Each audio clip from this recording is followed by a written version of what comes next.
नमस्कार, स्वागत है आपका जे न्यूज़ में और मैं हूं आपके साथ भूमिका। रामनगर नगर पालिका भंग होने के बाद एसडीएम राहुल शाह ने नगर पालिका पहुंचकर प्रशासक के रूप में कार्यभार ग्रहण करते हुए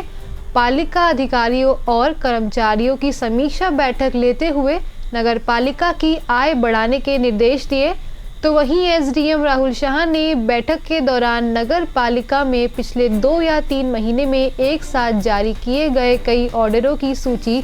नगर पालिका अधिकारियों से मांगने के साथ ही कहा कि इनकी जांच कराई जाएगी और निर्माण कार्य में अगर किसी भी तरह की गुणवत्ता में कमी पाई गई तो संबंधित ठेकेदार को ब्लैक लिस्ट भी किया जाएगा। वहीं उन्होंने नगर की सफाई व्यवस्था दुरुस्त करने के साथ ही नगर में स्ट्रीट लाइटों को लेकर भी आवश्यक निर्देश दिए हैं। साथ ही उन्होंने कहा कि नगर पालिका के कई मदों में होने वाली आय को बढ़ाने के निर्देश भी दिए गए हैं और जिन लोगों की ओर से नगर पालिका के करों का भुगतान नहीं किया गया है उनके खिलाफ कार्रवाई करने के निर्देश भी दिए गए हैं। इसके अलावा एसडीएम ने कहा कि रामनगर में अतिक्रमण को लेकर भी जल्द अभियान चलाया जाएगा और नगर पालिका सीमा के अंदर फुटपाथों और अन्य अतिक्रमण किसी भी कीमत पर सहन नहीं किया जाएगा, जिसके लिए एक टीम का गठन भी किया गया है। पालिका का प्रभारी अधिकारी का कार्यभार जिलाधिकारी महोदय के आदेशों के क्रम में कल ग्रहण कर दिया गया है। नगर पालिका में कुछ जो भी व्यवस्थाएं हैं उसमें प्राथमिकता देते हुए सही ढंग से करने के निर्देश जिलाधिकारी महोदय से भी प्राप्त हैं और अपने स्तर से हमने समीक्षा बैठक में सभी बिंदुओं पर चर्चा की है। इसमें सबसे पहला स्वच्छता का रहेगा कि स्वच्छता पूरे नगर पालिका अंतर्गत सही ढंग से हो, उस पर्याप्त संख्या में कार्मिक तैनात हों और जिन क्षेत्रों में जिसकी तैनाती की गई है वहाँ नियमित रूप से सफाई हो और कूड़े का भी समय से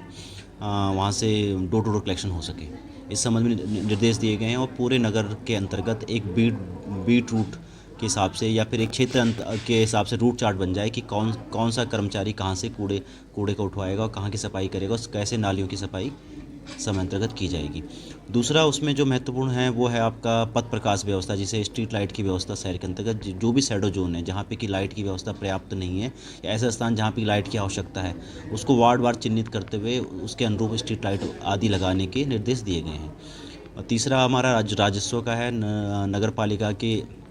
आय को बढ़ाने के लिए ऐसे राजस्व के जितने भी हमारे अलग अलग मद हैं सभी में पर्याप्त संख्या में कार्मिकों को तैनात करते हुए समय से वसूली करने के निर्देश दिए गए हैं। ऐसे व्यवसायी जो कि लाइसेंस या पंजीकरण जिनका नगर पालिका में नहीं है, जिनका कि उपविधि के अनुसार नगर पालिका में पंजीकरण होना अनिवार्य है, उनके खिलाफ भी कार्रवाई करने के निर्देश दिए गए हैं। ऐसे जो लंबे टाइम से भवन कर या अन्य हमारे जो कर होते हैं नगर पालिका का लंबे समय से जो भुगतान नहीं कर रहे हैं उनके वसूली प्रपत्र जारी करने के भी निर्देश हमने दिए हैं। इसके अतिरिक्त ये भी शिकायत आई थी कि पिछले 2-3 माह में लगातार बहुत सारे काम शुरू कर दिए गए हैं जिसका कोई औचित्य नहीं है या जिनकी गुणवत्ता ठीक नहीं है। ऐसे सभी कामों की सूची नगर पालिका से मांगी गई है। उसकी समय अनुसार जांच करते हुए यदि कोई काम ऐसा लगता है जिसमें कि औचित्यहीन ढंग से किया जा रहा है या गुणवत्ताहीन ढंग से किया जा रहा है उस वैसे प्रकरण में ठेकेदार के विरुद्ध कार्रवाई की जाएगी। अंतर्गत अतिक्रमण के लिए स्पेशल टीम गठित करने के मैंने निर्देश दिए हैं, जिसमें कि जिनके टैक्स इंस्पेक्टर होते हैं हमारे जो कर निरीक्षक होते हैं नगर पालिका की, उनकी एक मोबाइल टीम रहेगी जो दिन भर केवल अतिक्रमण हटाने का काम करेगी। उसके लिए अगर मजिस्ट्रेट की आवश्यकता होगी तो हम अपने स्तर से नायब तहसीलदार को भी भेजेंगे और साथ में पुलिस बल को भी रखेंगे ताकि जो अवैध रूप से संचालित हो रहे हैं, खासकर जो पैदल मार्ग हैं, फुटपाथ हैं या सड़क के किनारे जहाँ पे कंजेशन आदि होता है, उस ऐसे रास्तों में अवरोध उत्पन्न कर रहे हैं, उन सबके खिलाफ सख्त कार्रवाई की जाएगी। उत्तराखंड में नगर निकायों का कार्यकाल समाप्त होने के बाद सोमवार को रामनगर में नगर पालिका का प्रशासक के तौर पर कार्यभार एसडीएम राहुल शाह ने ग्रहण करते हुए समीक्षा बैठक के लिए उन्होंने बताया कि समीक्षा बैठक में नगर पालिका की आय को बढ़ाने को लेकर नगर पालिका के विभिन्न मदों में किए जाने वाली वसूली में तेजी लाने के निर्देश संबंधित विभाग के अधिकारियों को दिए गए। तो वहीं उन्होंने ये भी कहा है कि जो नगर पालिका के विभिन्न मद में कर होते हैं, जो लोग उसका भुगतान नहीं कर रहे हैं या जो बिना लाइसेंस के जिनके कारोबार चल रहे हैं उनके खिलाफ भी